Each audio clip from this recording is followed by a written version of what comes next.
नहमदु नसल्ली अला रसूलिल करीम अम्मा बाद फ़ाउज़ु बिल्लाहि मिनश शैतानिर रजीम बिस्मिल्लाहिर रहमानिर रहीम रब्बि इश्रह ली सदरी व यस्सिर ली अमरी वहलुल उक़दतम मिन लिसानी यफ़क़हू क़ौली। अस्सलामु अलैकुम रहमतुल्लाहि व बरकातुहू। हम पारा नंबर 29 में आयत नंबर 72 पर आ गए हैं, तो हम शुरू करते हैं। सूरह जिन इसका नाम है। ये जिन्नातों के ऊपर है, इसलिए इसका नाम सूरह जिन है। ये मक्का में नाजिल हुई और इसमें 28 आयतें और 2 रुकू है। अल्लाह के नाम से शुरू करता हूँ जो बड़ा मेहरबान निहायत रहम करने वाला है। ए मोहम्मद सल्लल्लाहु अलैहि वसल्लम, आप कह दें कि मुझे वही की गई है कि जिन्नों के एक गिरोह ने कुरान सुना और कहा कि हमने अजीब कुरान सुना है। ठीक है, वो कुरान सुना तब उनका भी एक गिरोह ईमान ले आया और मुसलमान बन गया। यह घटना सूरह अहकाफ 29 में गुजर चुकी है कि नबी सल्लल्लाहु अलैहि वसल्लम वादी नखला में थे और सहाबा किराम को फजर की नमाज पढ़ा रहे थे कि कुछ जिन्नातों का वहाँ से गुजर हुआ, वहाँ से जा रहे थे, तो उन्होंने आप सल्लल्लाहु अलैहि वसल्लम का कुरान सुना, जिससे वे बहुत प्रभावित हुए, मुतासिर हुए। और यहाँ बतलाया जा रहा है कि उस समय जिन्होंने कुरान सुनने का जो इल्म था, मतलब जो उन्होंने सुना, वो इल्म आपको नहीं था, मतलब आपको पता नहीं था कि ये जिन्नातों ने कुरान सुन लिया है, बल्कि वही के जरिए फिर वही आई है हुजूर पाक सल्लल्लाहु अलैहि वसल्लम के पास, ऊपर से जिब्रील अलैहिस्सलाम आए कि आपको इससे बाखबर किया जाए कि जिन्नातों ने यह कुरान सुना है, और उससे वो ईमान भी ले आए अल्हम्दुलिल्लाह। जो सच्चे रास्ते की तरफ हिदायत देता है और हम तो उस पर ईमान ला चुके, अब हम कभी अपने रब का किसी दूसरे को साझीदार न बनाएंगे, मतलब उन्होंने तौहीद कबूल कर ली। और बेशक हमारे रब की शान बुलंद है, न उसने किसी को पत्नी बनाया है और न औलाद। ठीक है ना। और बेशक हमें का बेवकूफ़ अल्लाह के बारे में झूठी बातें कहता था। अब ये कौन था? शैतान के बारे में बताया। और हम तो यही समझते रहे कि नामुमकिन है कि इंसान और जिन्नात अल्लाह पर झूठी बातें लगाएं। हकीकत यह है कि कुछ इंसान कुछ जिन्नों से पनाह मांगते थे, जिससे जिन्नात अपनी सरकशी में और बढ़ गए थे, और इंसानों ने भी जिन्नों की तरह यह समझ लिया था कि अल्लाह कभी किसी को नहीं भेजेगा या किसी को दोबारा जिंदा न करेगा। मतलब कुछ इंसान और कुछ जिन्नात जो आज भी नहीं मानते। ठीक है ना। अब सफ़ी होना मतलब हमारे बेवकूफ़ से मतलब कुछ ने शैतान लिया है, कुछ ने उनके साथी जिन्नात, और कुछ ने आम तौर से हर वह इंसान लिया है जो यह गलत गुमान रखता है कि अल्लाह की औलाद है, नाउज़ुबिल्लाह। ठीक है। सतता का कई मायने हैं। जुल्म है, झूठ है, बातिल है, कुफ्र में बढ़ा हुआ वगैरह। मकसद दरमियानी रास्ते से दूरी और सीमा पार कर जाना है। मतलब यह है कि यह बात कि अल्लाह की औलाद है उन बेवकूफ़ों की बात है जो दरमियानी और सीधे रास्ते से दूर है, सीमा से परे हैं, झूठे हैं और इल्ज़ाम लगाने वाले हैं। मतलब कई तरीके से हो सकते हैं, या तो वो सीधे रास्ते से दूर है, या उनको कुछ कंफ्यूज है, या वो झूठे हैं, उनको पता होते हुए भी झूठ बोल रहे हैं, और या फिर जानबूझ के इल्ज़ाम लगाने वाले हैं। तो कई तरीके के लोग हो सकते हैं। इसलिए हम उसकी तस्दीक करते रहे और अल्लाह के बारे में यह अकीदा रखे रहे, यहाँ तक कि हमने कुरान सुना तो फिर हम इस पर अकीदे का झूठा होना खुल गया। मतलब दिल में था ही ऐसा एहसास कि ऐसा नहीं हो सकता, और फिर जब कुरान सुना तो फिर कंफर्म हो गया कि अब तो ये बात बिल्कुल सही है। जाहिलियत में एक रिवाज यह भी था कि वे कहीं सफ़र पर जाते तो जिस वादी में रुकते वहाँ जिन्नों से पनाह मांगते थे। कौन? इंसान। ठीक है। जैसे इलाके के सरदार और बड़े से पनाह मांगी जाती है। इस्लाम ने इसको ख़त्म किया और सिर्फ एक अल्लाह से पनाह मांगने पर जोर दिया। मतलब इंसान जिन्नातों से डरते थे। और हमने आसमान को टटोल कर देखा तो उसके तख्त चौकीदारों और तेज शोलों से भरा पाया। और इससे पहले कि हम बातें सुनने के लिए आकाश में जगह जगह पर बैठ जाया करते थे, अब जो भी कान लगाता है वह एक शोले को अपनी ताक में पाता है। और हम नहीं जानते कि धरती वालों के साथ किसी बुराई का इरादा किया गया है या रब का इरादा उनके साथ भलाई का है। और यह कि बेशक कुछ ने हम में से तो नेक हैं और कुछ उसके उल्टे भी हैं। हम कई तरह से बटे हुए हैं। कौन? जिन्नात। और हमें पूरा यकीन हो गया कि हम अल्लाह ताला को धरती में कभी मजबूर नहीं कर सकते और न हम भाग कर उसे हरा सकते हैं। मतलब कोई जाने का हमारा ठिकाना नहीं है भागने का। और हम हिदायत की बात सुनते ही उस पर ईमान ला चुके, और जो भी अपने रब पर ईमान लाएगा उसे न किसी नुकसान का डर होगा और न कोई जुल्म और दुख का। और हम में से कुछ मुसलमान हैं और कुछ बेइंसाफ है, तो जो मुसलमान हो गए उन्हें सीधे रास्ते की खोज कर ली, मतलब वो कामयाब हो गए। जब उनकी हालत एक दूसरे से अलग हो, यानी हम कई समूहों और कई ख्यालों में बटे हुए हैं, मतलब अलग अलग अकीदे वाले लोग हैं। यानी जिन्नों में भी मुसलमान भी है, काफिर भी है, यहूदी भी है, ईसाई भी है, मजूसी भी है, वगैरह है। कुछ कहते हैं कि उनमें भी मुसलमानों की तरह कदरिया, मुर्जिया, राफिजा, और मतलब मुसलमानों में जैसे फ़िरके हैं वैसे उनमें भी फ़िरके हैं। ठीक है, बाकी वल्लाहु आलम। यहाँ यकीन के मायने हैं जैसे कि और भी कुछ जगहों पर आता है, यानी जो मोहम्मद सल्लल्लाहु अलैहि वसल्लम की नबूवत पर ईमान ले आए वह मुसलमान, और जिन्होंने इनकार किया वह नाइंसाफ है। और जो जालिम है वे नर्क का ईंधन बनेंगे, मतलब जहन्नम का ईंधन बन गए। और यह कि अगर ये लोग सीधे रास्ते पर मजबूत रहते तो ज़रूर हम उन्हें बहुत ज़्यादा पानी पिलाते, ताकि हम उसमें उनका इम्तिहान ले लें। और जो इंसान अपने रब के जिक्र से मुंह मोड़ लेगा तो अल्लाह ताला उसे कठोर अजाब में डाल देगा। और यह कि मस्जिदें केवल अल्लाह ही के लिए खास है, तो अल्लाह ताला के साथ किसी दूसरे को न पुकारो। और जब अल्लाह का बंदा उसकी इबादत के लिए खड़ा हुआ तो करीब था कि वे भीड़ की भीड़ बनकर उस पर पिल पड़े। आप कह दीजिए कि मैं तो केवल अपने रब को ही पुकारता हूँ और उसके साथ किसी को साझीदार नहीं बनाता। इससे मालूम हुआ कि इंसानों की तरह जिन भी जन्नत और दोजक में जाएंगे, उनमें से काफिर जहन्नम में और मुसलमान जन्नत में। यहाँ तक कि जिन्नों की बात पूरी हो गई। अब आगे फिर अल्लाह का कॉल आ रहा है, अल्लाह की बात आ रही है। मस्जिद का मतलब सजदे की जगह होती है। सजदा भी नमाज का एक रुकन है जो फ़र्ज ऐन है, फ़र्ज माना जाता है। इसीलिए नमाज पढ़ने की जगह को मस्जिद कहा जाता है, सजदा करने की जगह। आयत का मतलब साफ है कि मस्जिदों का मकसद सिर्फ एक अल्लाह की इबादत है। इसलिए मस्जिदों में किसी दूसरे की इबादत, किसी दूसरे से दुआ, किसी दूसरे से फरियाद या किसी और से गुहार या उससे मदद के लिए पुकारना बिल्कुल जायज़ नहीं। अगर यहाँ भी अल्लाह के सिवाय किसी को पुकारा जाने लगे तो यह बहुत बुरा और बहुत बड़ा जुल्म होगा। लेकिन बदकिस्मती से नाम के मुसलमान अब मस्जिदों में भी अल्लाह के साथ दूसरों को मदद के लिए पुकारते हैं, नाउजुबिल्ला। बल्कि मस्जिद में ऐसा शिलालेख भी लटकाए रखते हैं जिनमें अल्लाह को छोड़कर दूसरों के मदद के लिए पुकारा जाना लिखा होता है। अब्दुल्ला का मतलब होता है अल्लाह का दास, अल्लाह का बंदा, अल्लाह का गुलाम। अब्द का क्या मतलब होता है? बंदे का मतलब क्या होता है? गुलाम। ठीक है, तो अब्दुल्ला मतलब अल्लाह का बंदा सा मतलब है रसूलुल्लाह सल्लल्लाहु अलैहि वसल्लम है। और मतलब यह है कि जिन और इंसान मिलकर चाहते हैं कि अल्लाह के इस नूर को अपनी फूंकों से बुझा दे, मतलब कुरान पाक को। इसके दूसरे मायने भी बयान किए गए हैं, लेकिन इमाम इब्न कसीर इसे फजीलत दी है। यानी जब सभी आपकी दुश्मनी पर एक मत हो गए और तुल गए हो तो आप कह दीजिए कि मैं तो सिर्फ़ और सिर्फ अपने रब की इबादत करता हूँ, उसी से पनाह मांगता हूँ और उसी पर भरोसा करता हूँ, है ना। जब हुजूर पाक सल्लल्लाहु अलैहि वसल्लम की बात कोई भी नहीं माने तो अल्लाह ताला ने उनको ये बात कही। कह दीजिए कि मुझे तुम्हारे लिए किसी फ़ायदे नुकसान का अधिकार नहीं है, मतलब मैं तुम्हारे कोई चीज़ से तुम नुकसान करोगे वो मैं नहीं डरता, है ना। और ना तुम मुझे कोई फ़ायदा दे सकते हो। कह दीजिए कि मुझे कभी कोई अल्लाह से नहीं बचा सकता और मैं कभी उसके सिवाय पनाह की जगह भी नहीं पा सकता। लेकिन मेरा काम तो केवल अल्लाह की बात और उसका संदेश लोगों तक पहुंचा देना है। अब जो भी अल्लाह और उसके रसूल की नाफरमानी करेगा उसके लिए नर्क की आग, मतलब जहन्नम की आग है, जिसमें ऐसे लोग हमेशा रहेंगे। यहाँ तक कि जब उसे देख लेंगे जिनका उनको वादा दिया जाता है तो करीब मुस्तकबिल में जाने लगे कि किसका मददगार कमज़ोर और किसका गिरोह कम है। आप कह दीजिए कि मुझे इल्म नहीं है कि जिसका वादा तुमसे किया जाता है वह करीब है या मेरा रब उसके लिए दूर की मुद्दत मुकर्रर करेगा। मतलब क़यामत की बात हो रही है कि हुजूर पाक सल्लल्लाहु अलैहि वसल्लम को कहा जा रहा है कि आप कह दीजिए उनको, अपनी कौम को, कि जो क़यामत का जो वादा किया है अल्लाह ताला ने वो जल्दी आएगी या लेट आएगी वो मुझे नहीं पता, वो अल्लाह को पता है।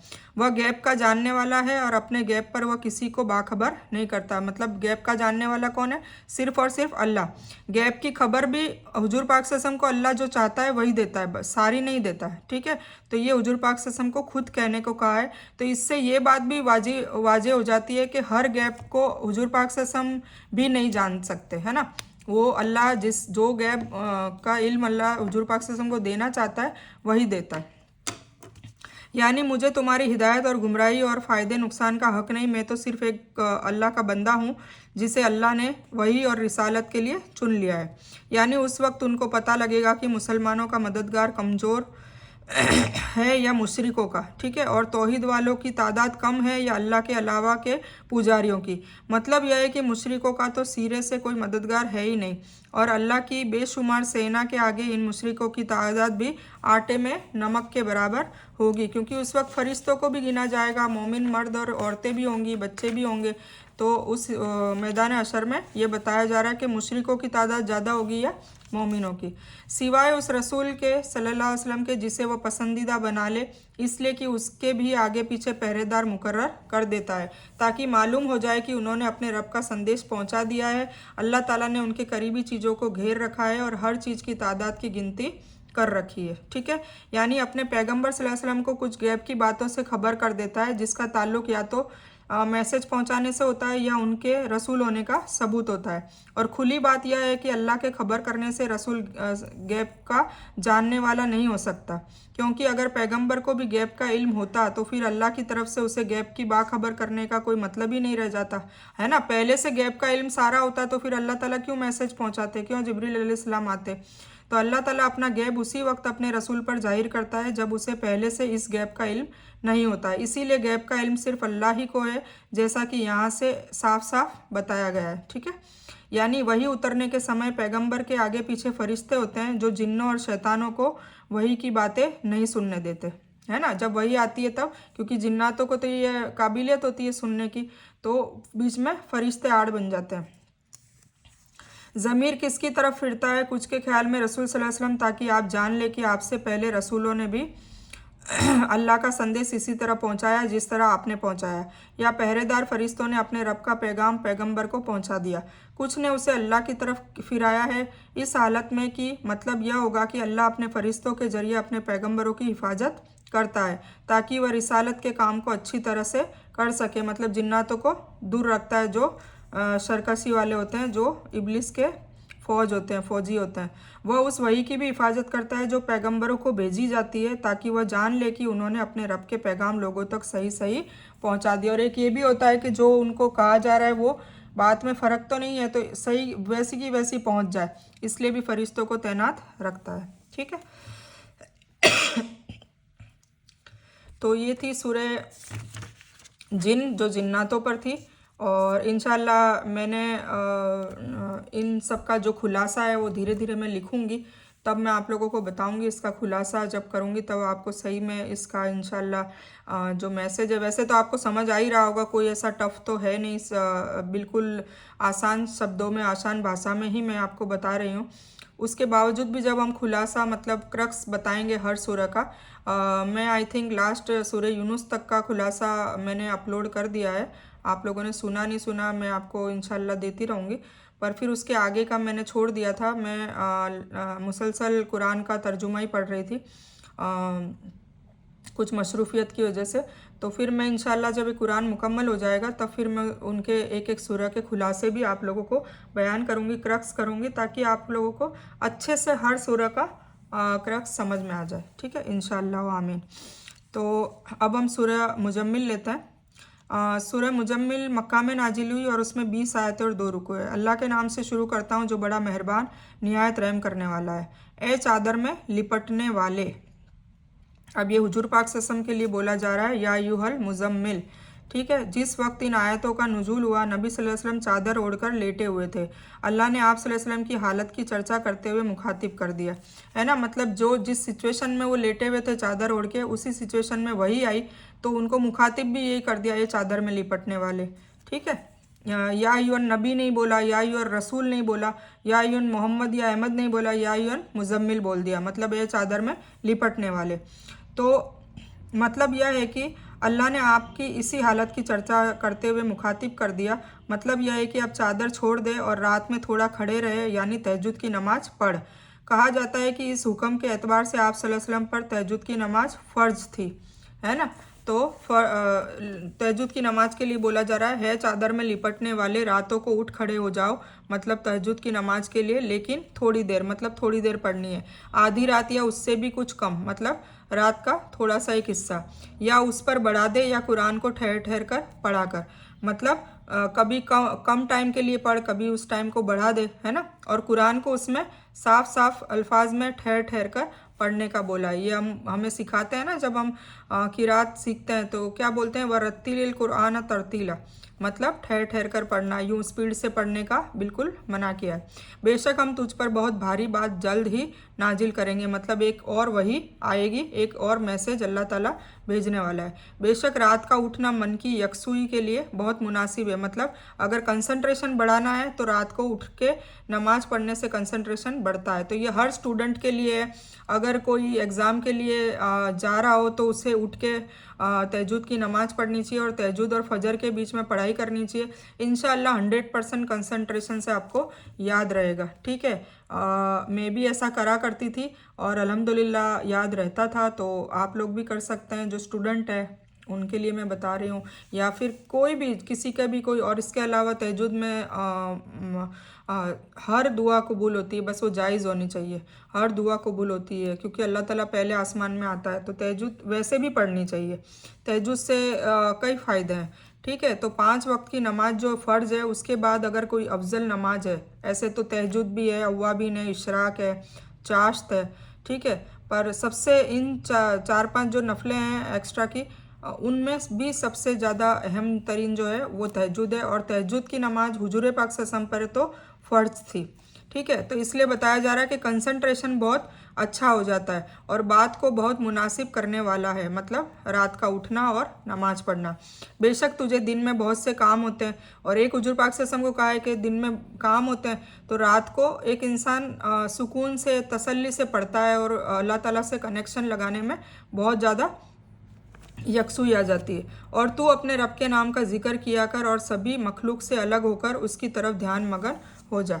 ठीक है, तो ये अब हुजूर पाक सल्लल्लाहु अलैहि वसल्लम को सारी चीज़ें बताई जा रही है कि ए चादर में लिपटने वाले खड़े हो जाओ, तहज्जुद की नमाज पढ़ो, आधी रात पढ़ो या उससे भी कम पढ़ो, या कभी कभी उसको बढ़ा दो, और कुरान को ठहर ठहर के पढ़ो, है ना। और हम तुम्हें जल्द से जल्द एक वही भेजने वाले हैं। और बेशक रात का उठना कंसंट्रेशन बढ़ाता है, और तुम्हें दिन में बहुत काम होते हैं, इसलिए तुम रात को अल्लाह का जिक्र किया करो और सारी मखलूक से अलग होकर उसकी तरफ ध्यान मगन हो जाओ। मतलब बिल्कुल मखलूक को किनारे करके सिर्फ अल्लाह से राब्ता करो। तो ये सारी नसीहत दी जा रही है। ठीक है। रात का क़याम खड़ा रहना चूँकि इंसानी मन के लिए आमतौर पर कठिन है, इसीलिए दरमियानी बात के रूप में कहा गया है कि इससे भी भारी बात तुम पर नाजिल करेंगे, यानी कुरान, जिसके हुक्मों को वाजिबात पर कार्यरत आमिल होना, उसकी हदों की पाबंदी और उसका प्रचार प्रसार, दावत, तबलीग एक भारी और मुश्किल काम है ना। ये सारा चीज़ें भारी और मुश्किल काम है, पर फिर भी इसकी हदों की बोझ से बोझ मतलब लिया है जो वही के वक्त रसूलुल्लाह सल्लल्लाहु अलैहि वसल्लम पर पड़ता था, जिसकी वजह से कड़े जाड़े में भी आपको पसीना आ जाया करता था। दूसरा मायना यह है कि दिन के मुकाबले में रात को कुरान पढ़ना ज़्यादा साफ़ और मन के लगाव के लिए ज़्यादा असरअंदाज होता है, इसलिए कि उस वक्त दूसरी आवाज़ें भी नहीं होती है ना, कोई शोर शराबा नहीं होता, कोई डिस्टर्बेंस नहीं होता, तो फिर है ना एकदम माहौल शांत होता है। उस वक्त नमाजी जो पढ़ता है वह आवाज़ों और शोर और दुनिया के कामों की नज़र नहीं होता, मतलब डिस्टर्ब नहीं होता, बल्कि नमाजी उससे महफूज रहता है और उसके असर को महसूस भी करता है। ठीक है, अब कटना और अलग होना का मतलब यह है कि अल्लाह की इबादत और उससे दुआ और सरगोशी के लिए अकेला और पूरी तरह से उसकी तरफ ध्यान मगन हो जा। यह रहबानियत से अलग चीज़ है। मतलब रहबानियत का बात नहीं कही है कि बिल्कुल दुनिया को कट ऑफ कर ले, पर रहबानियत तो दुनियावी रिश्तों को छोड़ छाड़ के बिल्कुल बैराग होने का नाम है। मतलब बिल्कुल दुनियादारी छोड़ देता है इंसान, मस्जिद में जाके बैठ जाता है या जंगलों में जाके बैठ जाता है, या घर में भी होता है तो बिल्कुल उसने किनारा कर लिया होता है दुनिया वालों से और सब, तो उस चीज़ के लिए मना किया है। ठीक है, ये तो सिर्फ रात के लिए बात करी है। ठीक है ना, तो दुनियावी कामों को पूरा करने के बाद इबादत में लग जाना और अल्लाह से दुआ करना, जो इस्लाम में सबसे अच्छा माना जाता है। मतलब दुनिया के काम भी साथ साथ में करते रहे। पूरब और पश्चिम का रब जिसके अलावा कोई इलाह नहीं है, तू उसी को अपना वकील बना ले, और जो कुछ वे कहते हैं तू सहन करता रहे और उन्हें अच्छी तरह से छोड़ रख, है ना। मतलब वो जो भी ताने वाने लगा रहे तू सहन करता रहे, सब्र कर, और मुझे और उन झुठलाने वाले नेमत वाले लोगों को छोड़ दे और उन्हें तनिक मौका दे। उनको बिल्कुल अपने हाल पे छोड़ दे, उनको मौका दे, मैं उनको देख लूँगा। बेशक हमारे यहाँ कठोर बेड़ियाँ हैं और सुलगता हुआ नर्क है ना। फिर उनके अजाब के लिए बता दिया कि हमारे पास जंजीरें हैं बहुत सारी कठोर, जो उनको हम पहनाएंगे जब मैदान अशर में, और फिर जहन्नम में डाल देंगे। और गले में अटकने वाला खाना भी है और दर्द देने वाला अजाब भी है, ये उनके बारे में बताया जा रहा है। जिस दिन धरती और पहाड़ थरथरा जाएंगे और पहाड़ भुरभुरी रेती के टीलों की तरह हो जाएगा। बेशक हमने तुम्हारी तरफ भी तुम पर गवाही देने वाला रसूल भेज दिया है, जैसा कि हमने फिरौन की तरफ रसूल भेजा था। तो फिरौन ने उस रसूल की नाफरमानी की तो हमने उसे घोर मुसीबत में पकड़ लिया। तुम अगर काफिर रहे तो उस दिन किस तरह बचोगे, जो दिन बच्चों को बूढ़ा कर देगा, जिस दिन आकाश फट जाएगा। अल्लाह ताला का यह वादा पूरा होकर ही रहेगा। बेशक यह नसीहत है, जो चाहे अपने रब की तरफ के रास्ते को अपना लो। ठीक है। बेशक तेरा रब अच्छी तरह जानता है कि तू और तेरे साथ के लोगों का एक गुट लगभग 2/3 रात को और आधी रात को और 1/3 रात को मतलब तहज्जुद की नमाज के लिए खड़े होते हैं। और रात दिन का पूरा अंदाज़ा अल्लाह ही को है, मतलब कौन कितनी टाइम तक जगता है, कौन सो जाता है, ये सब अल्लाह को पता है और अच्छी तरह जानता है। तुम उसे हरगिज ना निभा सकोगे तो उसने तुम पर दया की। मतलब रोजाना जगना तुम्हारे बस की बात नहीं होगी, हमारे लिए कहा जा रहा है। तो इसीलिए हम पे दया की, मतलब इसको फ़र्ज नहीं किया। इसलिए जितना कुरान पढ़ना तुम्हारे लिए सरल हो उतना ही पढ़ो, है ना। मतलब सबके अपने अपने जितना स्टेमिना है उसके हिसाब से कहा है कि कुछ लोग बिल्कुल एक पारा भी नहीं पढ़ पाते, कुछ लोग आधा पारा भी नहीं पढ़ पाएंगे, कुछ लोग 2-2 ढाई-ढाई पारे आराम से पढ़ लेंगे जो हाफिज़ होंगे और उनमें स्टेमिना भी होगा खड़े होने का, है ना। तो अल्लाह ताला ने सहूलियत दी है। तो क्या कहा है कि जितना सरल हो उतना ही पढ़ो। वह जानता है कि तुम में से कुछ रोगी भी होंगे, मतलब कुछ बीमार होंगे, कुछ दूसरे कुछ धरती पर सैर करके अल्लाह ताला की रोजी भी ढूंढेंगे, मतलब उनको आउटिंग भी करनी पड़ती है और फील्ड वर्क करके और उनको कमाना पड़ता है। अल्लाह ताला के रास्ते में कुछ लोग जिहाद भी करेंगे, मतलब कुछ लोग ऐसे हैं कि दावत में लगे हुए होते हैं, दीनी तबलीग में लगे हुए होते हैं, तो फिर उनके लिए भी रातों को लेट लेट तक जागना आसान नहीं होता। तो ये सारी चीज़ें अल्लाह ताला ने बताई है। तो तुम आसानी से जितना कुरान पढ़ सकते हो पढ़ो और नमाज पाबंदी से पढ़ो, मतलब 5 वक्त की नमाज को ना छोड़ो और ज़कात भी देते रहा करो, जो कंपलसरी है वो देनी है। अल्लाह ताला को अच्छा कर्ज दो, मतलब उसके अलावा भी अल्लाह की राह में अल्लाह की मखलूक के लिए खर्च करो। भूखों को खाना खिलाओ, गरीबों को, जो बीमार है जिनके पास पैसे नहीं है उनके बीमारी के इलाज के लिए पैसे दो। रास्ते चलते मुसाफिर है, कोई परेशानी में है तो उसकी परेशानी दूर कर दो, उनको कुछ मदद कर दो। और जो नेकी के तुम अपने लिए आगे भेजोगे, जो भी तुम अच्छा भेजोगे उसे अल्लाह ताला के यहाँ सबसे अच्छे तरीके से बदले में ज़्यादा ही पाओगे, मतलब 1 दोगे तो 10 गुना पाओगे। और अल्लाह ताला से माफ़ी भी मांगते रहो, बेशक अल्लाह ताला माफ़ करने वाला और रहम करने वाला है। ठीक है। तो ये थी सूरह मुजम्मिल। अब जब सूरह के शुरू में आधी रात या उससे कम या ज़्यादा क़याम नमाज के लिए खड़े होने का हुक्म दिया गया तो आप और आपके साथियों का एक गिरोह रात में नमाज पढ़ने लग गया। कभी 2/3 से कम, कभी आधी रात, कभी 1/3 रात, जैसा कि यहाँ बयान है। लेकिन एक तो यह कि रात की लगातार नमाज बड़ी कठिन थी, दूसरे समय का यह अंदाज़ा आधी रात या तिहाई या 2/3 हिस्सा नमाज पढ़ना इससे भी बड़ा कठिन था। इसलिए अल्लाह ने इस आयत में हल्का करने का हुक्म उतारा, जिसका मायने कुछ के ख्याल में तहज्जुद की नमाज छोड़ने की इजाज़त है और कुछ के ख्याल में यह है कि उसके फ़र्ज को बदल दिया, मतलब फ़र्ज नहीं है, फ़र्ज होने को बदल दिया। और अब यह न आपके पैरोकारों के लिए फ़र्ज है न नबी सल्लल्लाहु अलैहि वसल्लम के लिए। ये कुछ लोग ये कहते हैं। कुछ का कहना है कि यह छूट केवल उम्मत के लिए है और हुजूर पाक सल्लल्लाहु अलैहि वसल्लम के लिए इसका पढ़ना फ़र्ज था। ठीक है। अब बाकी वल्लाहु आलम। इसी तरह जिहाद, मतलब अल्लाह ताला के लिए तबलीग सफ़र करने के लिए जब सफ़र करते हैं, या तीनों बातें, या कोई रोगी है, किसी को बीमारी है, कोई सफ़र में है, कोई सबकी अलग अलग, मतलब रूटीन में अलग अलग मुसीबतें होती है। तो इसलिए अल्लाह ताला ने तहज्जुद में छूट दे दी है, क्योंकि इनमें थोड़ी कठिनाई है ना, क्योंकि रात सोने के लिए होती है तो रोज़ाना पढ़ना मुनासिब नहीं। तो जब चाहे पढ़ें, कभी कभी पढ़ें, और जब मुसीबत में हो या स्पेशल कोई दुआ मांगनी हो तब उठकर पढ़ें। और जब भी उसमें कुरान पढ़े या कोई सूरह पढ़ें तो खैर हम तो छोटी छोटी सूरह जानते हैं तो छोटी छोटी सूरह पढ़ें। बाकी हुजूर पाक सल्लल्लाहु अलैहि वसल्लम को कहा जाता था कि कुरान पढ़ें, ठहर ठहर के पढ़ें, क्योंकि उन्हें तो हिफ्ज़ था। काफ़ी सारे सहाबाओं को भी हिफ्ज़ था, मतलब तकरीबन तो हिफ्ज़ ही था वहाँ पे, सहाबा, उनकी औरतों को और सबको माशाल्लाह हिफ्ज़ था। ठीक है। तो उनकी बात अलग थी, पर ये हमारे लिए भी कहा जा रहा है तो हमें इसको हमारे लिए भी अप्लाई करना है। ठीक है। तो मैं इस बयान को यहीं मुकम्मल करती हूँ। इस बयान में कुछ भी दीन की अच्छी और हक बात आई है वो सिर्फ़ और सिर्फ अल्लाह की तरफ से है, और बुरी या गलत बात जो गलती से या जज्बात में आकर मेरे मुंह से कुछ भी गलत वर्ड या कोई बात निकल गई हो तो वो मेरी तरफ से है। और इस गलती के लिए मैं अल्लाह अज़्ज़ व जल से और आप सभी लोगों से माफ़ी की तलबगार हूँ। मैं कोई आलिमा नहीं हूँ, सिर्फ तालिब इल्म हूँ, और मेरी कोशिश से आप सभी को सही नफ़े बख्श इल्म पहुँचे और मैं आप लोगों की हिदायत और हिकमत में सदका जारिया बनूँ, बस मेरी यही तमन्ना है। आमीन सुम्मा आमीन या रब्बल आलमीन। रब्बना आतिना मिन लदुनका रहमतन व हय्यि लना मिन अमरिना रशदा। अल्लाहुम्मा सल्लि अला मुहम्मद व अला आलि मुहम्मद कमा सल्लैता अला इब्राहीम व अला आलि इब्राहीम इन्नका हमीदुम मजीद। अल्लाहुम्मा बारिक अला मुहम्मद व अला आलि मुहम्मद कमा बारकता अला इब्राहीम व अला आलि इब्राहीम इन्नका हमीदुम मजीद। व आखिरु दावाना अनिल हम्दुलिल्लाहि रब्बिल आलमीन।